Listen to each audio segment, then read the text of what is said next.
በእውነቱ ለጋብቻ ያልተሳለ ለምን ይሳላል? እውነተኛ ረዳት ወደ አንተ የሚያቀርበኝ በንስሐ ሕይወት የሚያበረታኝ በሥጋው ደግሞ እንድበረታ የሚያግዘኝ መንፈሳዊ ሕይወቴ እየጎለመሰ እንዲሄድ የሚያበረታኝ ረዳት ስጠኝ ብሎ ሰው መለመን፣ ፈቃድ እግዚአብሔር መጠየቅ መሳል ጭምር አለበት። እውነት ሰው ስራ ለመግባት ስለት ይሰራልን የመጀመሪያ ደሞዜን እሰጣለሁ ይላል። ከስራ በላይ አይደለም ወይ ትዳር?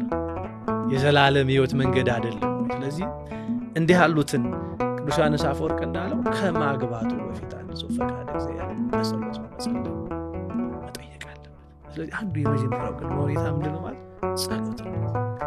ጸሎት ነው። ምክንያቱም ልንገባ ነው ወደ ትዳር። አደራ እንድናስጠብቀው፣ አደራ እንደምናስጠብቀው። ለምን ከኛ በፊት ያገቡ ሰዎች ሁለት ነገር ነው የሚነግሩ። አንዳንዶቹ በትክክለኛው መንገድ ጋብቻቸውን ሰማያዊ በሆነ መንገድ በትንሿ ቤተክርስቲያን መንገድ የሄዱ ሰዎች ስለ ትዳር የሚነግሩን ነገር እጅግ በጣም የሚያጓጓና እንድንገባበት የሚገፋፋ ነው። በሌላ ወገን ደግሞ የጮኝነት ጊዜያቸውን እንቶፈንቶ በሆነ ዓለማዊ በሆነ ነገር ላይ ደግሞ አሳልፈው አንድ ወደ ትዳር ለመግባት ግዴታ አንድ ነገር ያስገደዳቸው ሰዎች ደግሞ ትዳርን የሚረዱበት ለመጽደቅና ወደ እውነተኛው መንገድ ለመጓዝ አይደለም። ለምሳሌ በጮኝነት ጊዜያቸው ውስጥ በፍትወተ ሥጋ ወድቀው ልጅ ተፈጥሮ በዚህ አስጨናቂ ሁኔታ በቃ እናቴ፣ ቤተሰቤ፣ ማህበረሰቡ ምን ይለኛል ብሎ ቶሎ ፈጥነው ወደ ትዳር የሚገቡ ብዙ ሰዎች አሉ። ቅድም ያለው መንፈሳዊ ዝግጅት ለማድረግ ጊዜ ያጠራቸው ሰዎች አሉ። ከዚያ በኋላ በዚህ ተጣድፎ ወደ ትዳር ይገቡና ከዚያ በኋላ መሸከም የማይችሉ በጣም ብዙ ሰዎች ያጋጥሙናል። እንዳልወጣ ልጅ ያለ ይመላል እንደዚህ ያለ ኑሮ ከምኖር ምን ነው ብለው ትዳራቸውን የሚረግሙ ያቺን ቀን ብለው የሚጸጸቱ ሰዎች አሉ። ስለዚህ ወደዚህ ሕይወት ስንገባ አስቀድሞ እግዚአብሔርን መጠየቅ የሚለውን ሕይወት በጣም መሰረታዊ አድርገን መያዝ የሚገባን ጉዳይ። ለዚህ አንዱ ይሄ ነው፣ ጸሎትን ገንዘብ ማድረግ። የመጀመሪያው መንገድ ያንን መውሰድ። ሁለተኛው አስቀድሞ ስለ ኦርቶዶክሳዊ ጋብቻ ደግሞ ቁጭ ብሎ መማር።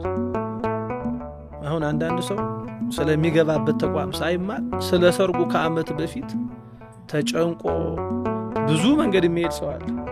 እንደውም አንድ ከአሜሪካ የመጣ አንድ ሰው እንደው ጨዋታም ቢሆን ጥሩ መልእክት አለው ብዬ ነው ምናል መሰለሽ መጣና የመጣሁት ቤተሰብ ለመጠየቅ ነው፣ ግን እግረ መንገዱንም አግብቼ ለመሄድ ማለት ነው። ታሪክ ነው ነገራቸው። እግረ መንገዱን በዛዋልና እንዴት አልኩት። አይ አሁን እኮ ኢትዮጵያ ውስጥ በጣም አስቸጋሪው ነገር በጣም ጥሩ ነው የምትለውን አዳራሽ ማግኘት አይቻልም ማለት ነው። ለዚህ ቢያንስ የመጀመሪያው መንገድ ከአንድ ዓመት ከሁለት ዓመት በፊት ሁሉም እያዙ አዳራሾች አሉ። ስለዚህ እኔ ደግሞ አልሜ ይህን ያክል ሲሰው ጠራበታለሁ ብዬ በጭንቅላት ያስኳቸው አዳራሾች አሉ። ስለዚህ አስቀድመ ሚስት ከመምጣቷ በፊት መያዝ ያለብህ አዳራሽ ነው አይደል? አይገኝም አዳራሽ እንደ ሚስት ስለው እሷማ ጉዳይ ችግር የለውም ትመጣለች። የሆነ ቀልድ ሊመስል ይችላል አነጋገሩ፣ ግን ቀልድ አይደለም። ብዙ ሰዎች ስለሚመርጧት ኦርቶዶክሳዊት ሴት በእሷ ሕይወት ውስጥ እግዚአብሔርን አግኝቼው በእሷ መንፈሳዊ ሕይወት ውስጥ እኔም ደግሞ ያለብኝን ድክመት አርሜ በእሷ ብርታት አብርቼ እኔም ደግሞ በርትቼ እጓዛለሁ ብለን ቅድም እንዳለው እግዚአብሔር አላት ወይ ብለን ስለማንነሳ ብዙዎቻችን ዝግጅት የምናደርገው ስለምንጋባበት ጊዜ። ስለ አዳራሹ ስንል ሴቶችማ መቼም የሚታወቅ ነው፣ የምታውቂው ነው መቼም የጸጉሩ ጉዳይ። አሁን ደግሞ በጣም ከሰርጉ በፊት ሁሉ ሽምግልናው ራሱ ሌላ ሰርግ እየሆነ መጥቷል። በጣም ደግሞ እህቶቻችን ይሰባሰቡና ደግሞ አሁን ከእንደገና ደግሞ ሌላ አዳዲስ ነገሮች ደግሞ መጥተዋል። መቼም ብዙ ነገሮች በጣም በዚህ ሁሉ ቢዚ ነው የሚሆኑት እነዚህ ሰዎች እና በዚህ ሁሉ ነገር ጊዜ አጥተው ከዛ ወደ ትልቁ ተቋም ወደ ጋብቻ ይመጣሉ። 24 ሰዓት አብሮ ወደሚቆዩበት ህይወት ማለት ነው። በቀን ውስጥ 24 ሰዓት አይደለም ለ4 ሰዓት ነው የሚገናኙት። እርስ በራስ እንደው አንድ የሆነ የሚያበሳጫቸው ነገር ሲኖር አንዱ አንዱን ችሎ አንዱ አንዱን ታግሶ የሚያልፍበትን ይሁን ሳይለማመዱ በጊዜ ስለሚገቡበት ኦርቶዶክሳዊ የትዳር ዓላማ ቁጭ ብለው ሳይማሩ ቅድም በምንለው ለሰዎች ፊት በሚታይ ተሪዮ በሚመስል መንገድ ደው ጋብቻቸው የተለየ ልዩ ደማቅ አንዳንዱ ሰው እኮ እየተጋባ ራሱ እኮ በቃ የሆነ ማህበራዊ ሚዲያ ላይ ስለሚለጥፈው የሰርግ ፎቶ እኮ የሚጨነቅ ሰው አለ። በምን ጊዜው ለጠፈው የምትይሰው አለ እኮ ራሱ ሰርጉ ላይ ያለ ምን ሰዓት አግኝቶ ነው እንደዚህ ፎቶ የሚለጥፈው የምትይው ሰው አለ እኮ።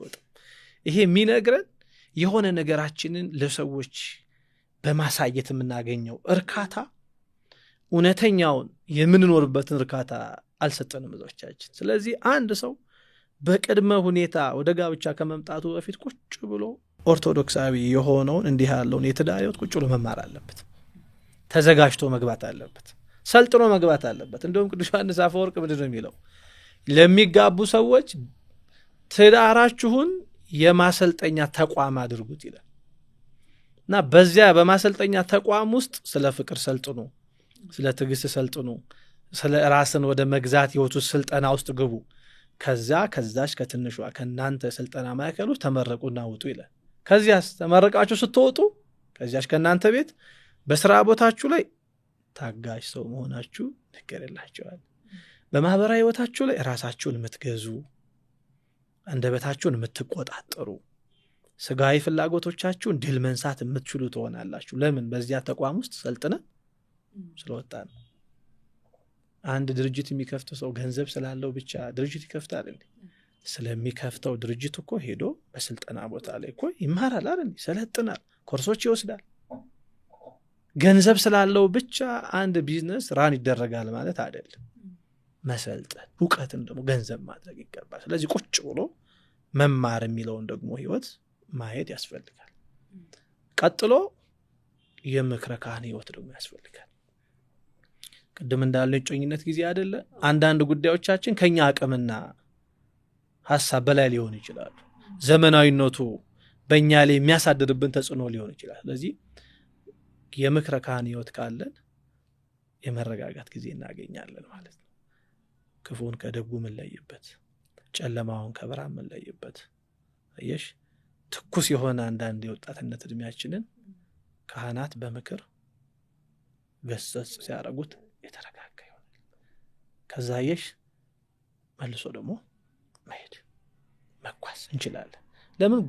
ረጅም ዳገት ስለሆነ መሀል ላይ ድካም መምጣቱ አይቀርም። አሁን አንድ ሰው በርታ የሚባለው ከፊት ላለ ነው ከኋላ ላለ ሰው አይደል? እንደዛ እኮ ተስፋ እንዳይቆርጥ በርታ እንለዋለን። ስለዚህ ያን እኮ ማለት ነው በርታ፣ አይዞ ያለውን ነገር እንዲያርጉት ግድ የለም፣ ይሄ ደግሞ በትዳር ይደርሳል፣ ዛሬ እንዲህ የሚመጣው ፍትወት ግድ የለም፣ ነገ በንጽህና መኝታው ንጹህ የሆነ ክብር የምታገኙበት ይሆናል እያሉ አየሽ እያነቁ ባቶቻችን እያስተካከሉን መስመር እንድንይዝ እያደረጉን ይሄ ዓለም በአንድም በሌላ መንገድ እያመጣ የሚጭንብንን ነገር በቃለ እግዚአብሔር እያራገፉልን ይመጣሉ። ምክረ ካህን ጥሩነቱ እሱ ነው። ዛሬ ስልካችን እኛ ላይ የሚጭንብን ነገር እኮ ቀላል የሚባል አይደለም። ንጽህናችንን ተራኮ እያደረገብን መጥቷል። ዛሬ ራቁትን በአደባባይ መውጣት እኮ ክብር የሆነበት ዘመን ላይ ነው የመጣ ነው። ዛሬ ክፉ ነገር መናገር፣ መሳደብ፣ የሆነ ነገር ማድረግ እኮ ታዋቂ የመሆን እኮ ዘመን ላይ አልደረስንም እንዴ? በጣም ብዙ ሰዎች የሚከተላቸው ሰዎች እኮ እንደዚህ በጣም እንደው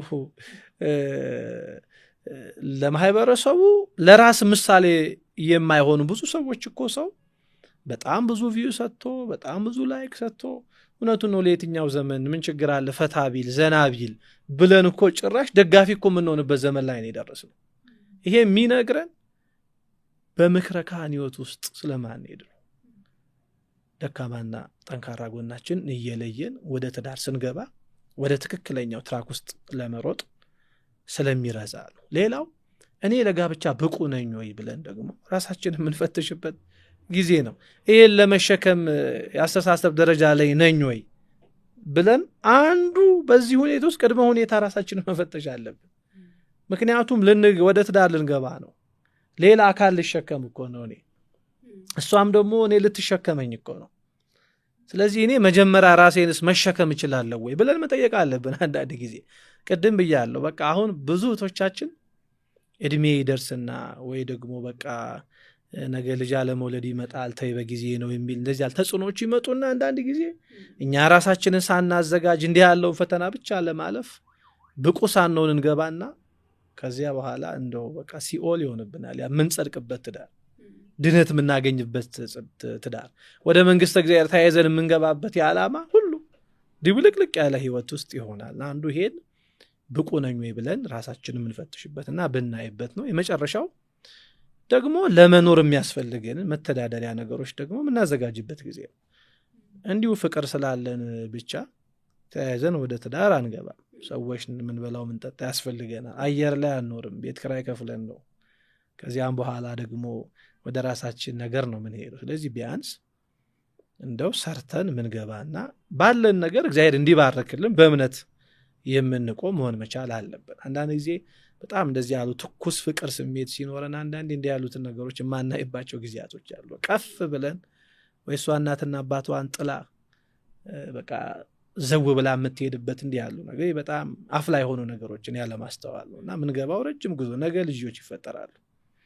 ለነዛ ልጆች ደግሞ ከእግዚአብሔር ቀጥሎ ኃላፊነት አለብን እኛ። ስለዚህ እሱን ሁሉ አስበን አርቀን የምናይበት ጊዜ ነው እና በዚህ መንገድ ራሳችንን የምናይበት ጊዜ መሆን መቻል አለበት። የመጨረሻው የጋብቻ ዝምድና እንዳይኖር ደግሞ እንደ ቅድመ ሁኔታ ጥንቃቄ የምናደርግበት ሁኔታ መኖር አለበት። በመጽሐፍም ለምን በኋላ መጽሐፋዊ ያልሆነ ህይወት ውስጥ እንዳንገባ ከታዘዝነውም እንዳንወጣ በትክክል በዚህ ህይወት ውስጥ አንዱ ምክረ ካህኑ የሚጠቅመው ይሄ ነው። በዚህ መንገድ እናደርጋለን እና ይሄንን ገንዘብ ማድረግ አለብን። ብዙ ጊዜ አሁን አይተሽ ከሆነ ሽምግልና ሲኬድ ለአንዲት ሴት ታጭ በጣም ብዙ ሰው የሚጠይቀው ምንድነው እንደገባ በቂ የሚያስተዳድርበት ገንዘብ አለው፣ እሷን የሚያኖርበት ቤት አለው፣ የሆነ ነገር አለው፣ እንደዚህ አሁን ዝምድና አለው። ጥሩ ናቸው እነዚህ ጥያቄዎች። ግን አንዱም ሰው እግዚአብሔር አለው ወይ ብሎ ሲጠይቃት ሰሚ። ምክንያቱም ሰማያዊውን የያዘ ሰው እንዴት ምድራዊ ነገር እንዴት ይጎልበታል? ስለዚህ አንዱ ይሄ ራሱ እዚህ የሽምግልና ህይወታችን ተጫጭተን ወደ ጋብቻ ስንገባ ራሱ በጸሎት የተጀመረ ነው። አሁን አብርሃም ለልጁ ይስሐቅ ሽማግሌ ሲልክ ሎሌው ምንድን ነው ያለው? ሂድ ስለ ርብቃ ሲነግረው ገመሎቹን ጭኖ ምን ብሎ ተነስቶ ሄደ። በዚያ ውሃ ባለበት ቦታ ላይ ከዛ ከእንስራዋ አውጥታ አንተም ጠጣ ለግመሎቹ ማጠጣ የምትልህ እሷ ትክክለኛ የይስሐቅ ረዳት ነች የሚል ምልክት ነበረው አይደል እንዴ ሎሌው። ግን የአብርሃምን ሐሳብ ከተቀበለ በኋላ ግን ኦሪት ዘፍጥረት ምዕራፍ 24 ምንድነው ያለው? ያ ሎሌ ወደ እግዚአብሔር ዘንድ ጸለየ፣ አባቴ የአብርሃም ፍቃድ እንዲፈጸም እኔም ወደምሄድበት ወደምጓዝበት ነገር። አየሽ እንደዚህ ነው። ምልክት እኮ ነግሮታል ምን አይነት እንደሆነች። ግን ያ ምልክቱ እንኳን እንዲፈጸም የሚያሳስት ነገር እንዳይኖረው የአብርሃም አምላክ እግዚአብሔር ፍቃዱ እንዲሆን እዚህ ነው ቅድም ከጸሎት ጀምሮ እንዲፈቃድ እግዚአብሔርን እየጠበቅን ምን መጣበት ህይወት ሲሆን በቃ ይስሐቅ እኮ ያኔ እናቱ ሞታበት ነበራት። ግን ልክ ርብቃን ሲያያት ምንድነው የሚለው መጽሐፍ? የእናቱንም ሐዘን ረሳ ነው የሚለው። እሺ ምትክ ሆነችለት ማለት ነው። እንዲህ አይነት ትክክለኛ ህይወት እንዲሆን ከጸሎት ጀምረን ኦርቶዶክሳዊ ትዳር ህይወትን ተምረን በምክረ ካህን ቆይተን ከዚያም በኋላ ደግሞ ስለ ጋብቻ በቂ የሆነ ግንዛቤ ኖሮን መሸከም የምንችልበትን አቅም አዳብረን የዝምድናችንን ለይተን ከዚያ በኋላ ወደዚህ ወደ ሆነው ህይወት የምንገባበት መንገድ መኖር አለበት።